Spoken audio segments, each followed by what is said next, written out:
నమస్కారం. Pen power news కి స్వాగతం. ముందుగా ముఖ్యాంశాలు.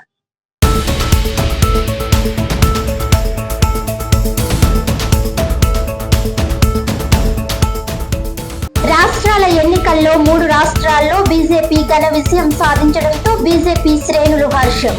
కాకినాడలో మిఠాయిలు పంచి ప్రధాని నరేంద్ర మోదీ చిత్రాలతో అలంకరించిన హైడ్రోజన్ బెలూన్లను గాలిలోకి వదిలి సంబరాలు.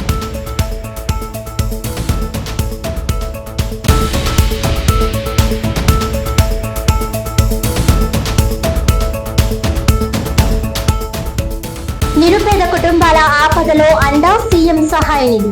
సీఎంఆర్ఎఫ్ చెక్కుల పంపిణీ కార్యక్రమంలో కాకినాడ సిటీ ఎమ్మెల్యే వనమాడి కొండబాబు.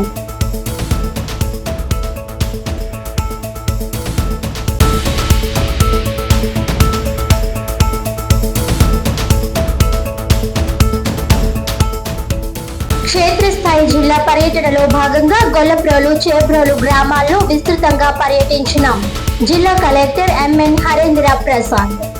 వివిధ ప్రభుత్వ కార్యక్రమాలు అమలు, సిబ్బంది పనితీరు తనిఖీ చేసి పలు సూచనలు చేసిన కలెక్టర్.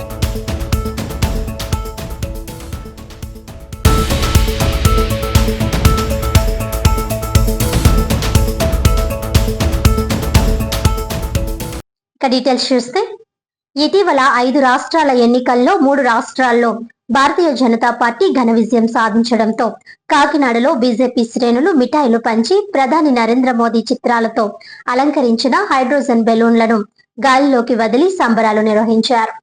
ఈ సందర్భంగా బీజేపీ సీనియర్ నాయకుడు దువ్వూరి సుబ్రహ్మణ్యం మాట్లాడుతూ మహిళలపై జరిగే దారుణాలు ప్రభుత్వాల పతనానికి కారణమవుతాయని పేర్కొన్నారు. పశ్చిమ బెంగాల్లో జరిగిన ఆర్జికర్ ఆసుపత్రి ఘటన టీఎంసీ ప్రభుత్వంపై ప్రజల ఆగ్రహానికి దారితీసిందన్నారు. అలాగే స్వామి వివేకానంద, నేతాజీ సుభాష్ చంద్రబోస్, రవీంద్రనాథ్ ఠాగూర్ వంటి మహానుభావులు పుట్టిన గడ్డ అయిన పశ్చిమ బెంగాల్లో గత కొంతకాలంగా హింసాత్మక పాలన కొనసాగుతోందని విమర్శించారు. ఇది సాధారణ విజయం కాదని, ప్రధాని మోదీ పాలనపై ప్రజల్లో విశ్వాసం పెరిగిందని నాయకులు పేర్కొన్నారు. ఈ కార్యక్రమంలో కొండపల్లి శర్మ, ఆపిల్ల మృత్యుంజయ సోమయాజులు, పుట్టావేర ప్రసాద్, గాంధీనగర్ రైతు బజార్ రైతులు తదితరులు పాల్గొన్నారు. నరేంద్ర మోడీ గారి నాయకత్వం, ఐక్యత, ఐక్యత, నరేంద్ర మోడీ గారి నాయకత్వం, చంద్రబాబు నాయుడు గారి నాయకత్వం, చంద్రబాబు నాయుడు గారి నాయకత్వం, పవన్ కళ్యాణ్ గారి నాయకత్వం. అందరికీ నమస్కారం. ఈరోజు చాలా సంతోషమైన రోజు. కాకినాడ నగరంలో మా కాకినాడ జిల్లా అధ్యక్షుడు బిక్కిన విశ్వేశ్వరరావు గారి ఆధ్వర్యంలో, అలాగే నగరంలో సెంట్రల్ మండలం అధ్యక్షుడు గోడి సత్యవతి గారి ఆధ్వర్యంలో నగరంలో సంబరాలు చేసుకోవడం జరుగుతుంది. ముఖ్య కారణం నరేంద్ర మోదీ గారు దేశానికి ఎంత అవసరమో, అలాగే మనకి పశ్చిమ బెంగాల్లో కూడా అక్కడ గవర్నమెంట్ ఎంత అవసరం అని చెప్పేసి ప్రజలు బీజేపీని గెలిపించుకున్నారు. చాలా సంతోషం. 294 సీట్లు ఉన్న పశ్చిమ బెంగాల్లో 200 పైచిలకు సీట్లుగా గెలుచుకున్న బీజేపీకి, మోడీ గారికి ప్రత్యేకంగా ప్రజలందరి తరఫున ధన్యవాదాలు తెలియజేసుకున్నాం. చాలా సంతోషం. ఇంత మంచి ప్రభుత్వాన్ని మన దేశంలో నడుపుతున్న మోదీ గారికి, అలాగే అమిత్ షా గారికి, రాష్ట్రంలో మా బీజేపీ అధ్యక్షులు మాధవ్ గారికి, మా జిల్లా అధ్యక్షులు బిక్కిన విశ్వేశ్వర గారికి అందరి తరఫున ప్రత్యేకంగా హృదయపూర్వక ధన్యవాదాలు తెలియజేస్తూ, భారత ప్రధానమంత్రి నరేంద్ర మోడీ గారి నేతృత్వంలో వారసత్వ రాజకీయాలకి వీలు లేదు భారతదేశంలో అని చెప్పడానికి సాంకేతాన్ని పలికించినటువంటి ఈ 4 రాష్ట్రాల ఎన్నికల ఫలితాలు ఒక ఉదాహరణ మనం చెప్పుకొస్తుంటూ, భారతదేశాన్ని అత్యున్నతమైన స్థాయిలో నిలబెడుతున్నటువంటి నరేంద్ర మోడీ గారికి ఈ భారతదేశంలో యువత ప్రపంచంగా కిసాన్ అంటే రైతులు అఖండ మెజార్టీతో గెలిపడానికి ఏంటంటే పేదల పక్షాన ఉన్నటువంటి భారతీయ జనతా పార్టీని నరేంద్ర మోడీ గారి నేతృత్వంతో, ఆయన ఆలోచనతో కార్మికులు కానీ, కర్షకులు కానీ, రైతులు కానీ, భారతదేశాన్ని ఉన్నతమైన స్థాయిలో విద్యార్థులు కానీ నడిపించినటువంటి మంచి ఆలోచన పరుడు ఈ భారతదేశానికి దొరికిన వ్యక్తి ఏకైక ప్రధానమంత్రి నరేంద్ర మోడీ గారిని ప్రజలందరూ గ్రహించి ఈ యొక్క రాష్ట్రాల ఫలితాలు చక్కగా ఇవ్వడం జరిగింది. అలాగే భారతదేశంతో పాటు ఇది ఒక చిన్న విషయం చెప్పాలి. కాకినాడ గాంధీనగర్ లో కూడా భారతదేశంలో ఎలాగైతే కాంగ్రెస్ ని ఎలాగైతే బీజేపీ ఓడించో, ఈ గాంధీనగర్ కూడా కాకినాడ కార్పొరేషన్ లో కానీ, మున్సిపాలిటీలో కానీ, కాకినాడ 50 వార్డులు ఉన్నా, 40 వార్డులు ఉన్నా, 2-3 ఈ వార్డు నుంచే కార్పొరేటర్ అవడానికి కూడా ఈ గాంధీనగర్ కూడా ఉదాహరణగా చెప్పుకుంటూ, అలాగే గోడి వెంకట గారు కానీ, మన శర్మ గారు కానీ వీళ్ళందరూ కూడా బీజేపీ నుంచి ఎన్నికలు కౌన్సిలర్ గా కార్పొరేటర్గా అవుతారు. రేపు రాబోయే రోజుల్లో కూడా కాకినాడలో కూటమిలో బీజేపీ కూడా అనేకమైన వార్డుల్లో గెలవడానికి అవకాశాలు ఉన్నాయి. ఇటువంటి నాయకత్వాలు ఉండాలని ప్రజలకు మేలుకరంగా ప్రజలకు ఏ అవసరం ఉన్నదో అవసరం తీరుతున్నారు కదా, పట్టం కట్టారని తెలియజేసుకుంటూ ఈ రోజు కూటమి ప్రభుత్వం భారతదేశంలో అక్కడ మోడీ గారు, ఇక్కడ నారా చంద్రబాబు నాయుడు గారు, పవన్ కళ్యాణ్ గారు, అలాగే లోకేష్ బాబు గారు అందరూ ఆలోచనతో పార్టీని ముందుకెళ్తూ కూటమిని ప్రజల సంక్షేమం కోసం బయలుదేరుతుందని చెప్పి భారతీయ జనతా పార్టీ నరేంద్ర మోదీ గారికి Andhra Pradesh SC mall corporation director గా మరోసారి అభినందనలు తెలియజేసుకుంటూ జై భీమ్ జై భారత్. నగర ప్రజలకందరికీ, కాకినాడ నగర ప్రజలకందరికీ కూడా ముందుగా నమస్కారాలు.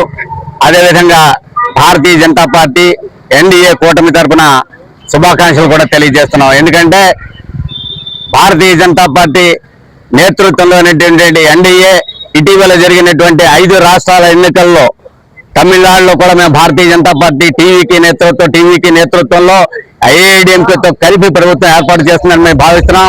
కాబట్టి ప్రస్తుతం జరిగినటువంటి ఇటీవల కాలంలో జరిగినటువంటి 5 రాష్ట్రాల ఎన్నికల్లో 4 రాష్ట్రాలు భారతీయ జనతా పార్టీ ఖాతాలో పడ్డాయని, భారతీయ జనతా పార్టీ ఎన్డీఏ ఖాతాలో పడ్డాయని చెప్పి మేము భావిస్తున్నాం. ఈ సందర్భంగా దేశ ప్రజలందరికీ కూడా కృతజ్ఞతలు తెలియజేస్తున్నాం. మనం ఇటీవల చూసినట్టయితే బెంగాల్లో ఎప్పుడైతే ఆర్జేకర్ సంఘటన జరిగిందో, ఒక యువ వైద్యురాలి మీద అత్యాచారం చేసి అతి దారుణంగా హత్య చేసినటువంటి సంఘటన ఏదైతే ఉందో, ఆ రోజునే బెంగాల్లో ఉన్నటువంటి దుష్ట పాలన అంతానికి నాంది పలికింది అనేటువంటి విషయాన్ని మనం మర్చిపోకూడదు. అంతేకాదు మనం ఇటువంటి సంఘటనలు, శాంతి భద్రతలు కానీ ముఖ్యంగా మహిళల మీద అత్యాచారాల సంఘటనలు చూసినట్టయితే, ఎక్కడైతే అత్యాచార సంఘటనలు జరిగినాయో, ఎక్కడైతే శాంతి భద్రతలు క్షీణించాయో ఆ రాష్ట్రాల్లో ఉన్నటువంటి ప్రభుత్వాల పతనమైనటువంటి సంఘటనలు అనేకం మనకు కనిపిస్తున్నాయి. ఢిల్లీలో 2012లో జరిగినటువంటి నిర్భయ సంఘటన కేంద్రంలో ఉన్నటువంటి ఆనాటి కాంగ్రెస్ ప్రభుత్వానికి పతనానికి కారణమైతే, తదుపరి 2019లో హైదరాబాద్ లో జరిగినటువంటి దిశ సంఘటన ఏదైతే ఉందో, ఆ సంఘటన టీఆర్ఎస్ ప్రభుత్వ పతనానికి నాంది పలికినటువంటి విషయం మనం చూసాం. కాబట్టి ఎక్కడైతే మహిళలు అత్యాచారానికి హత్యకు గురవుతారో అటువంటి రాష్ట్ర ప్రభుత్వాలని ప్రజలు క్షమించరనేటువంటి విషయం చాలా స్పష్టంగా మనకి ఈ సంఘటన ద్వారా మనకు అర్థమవుతోంది. అంతేకాదు బెంగాల్ ఎటువంటి గడ్డ, అనేక మంది మహామహులు పుట్టినటువంటి గడ్డ, బెంగాల్లో రవీంద్రనాథ్ ఠాగూర్ పుట్టినటువంటి గడ్డ, బకిం చంద్ర చటర్జీ పుట్టినటువంటి గడ్డ, అదే నేతాజీ సుభాష్ చంద్రబోస్ పుట్టినటువంటి గడ్డ, శ్యామ్ ప్రసాద్ ముఖర్జీ పుట్టినటువంటి గడ్డ, అంతేకాదు అభిజిత్ బెనర్జీ, అమర్త్య సేన్ వంటి మేధావులు, నోబెల్ బహుమతి గ్రహీతులు వంటి పుట్టినటువంటి గడ్డ. అటువంటి గడ్డల మీద సుమారు 50 సంవత్సరాల పాటు కమ్యూనిస్ట్ పాలన, ఆ తదుపరి ఏర్పడినటువంటి టీఆర్ఎస్ పాలన ద్వారా ఒక దుష్ట పాలనని ఏర్పడడం, ఈ రోజున భారతీయ జనతా పార్టీకి ఓటు వేయడం ద్వారా ఆ దుష్ట పాలన అన్నిటి కూడా చరమగీతం పాడడం జరిగిందనేటువంటి ఈ సందర్భంగా మీకు అందరికీ గుర్తు చేస్తూ నాకు ఈ అవకాశం ఇచ్చినటువంటి స్థానిక కార్యకర్తలందరికీ కూడా కృతజ్ఞతలు తెలియజేస్తున్నాను. Thank you.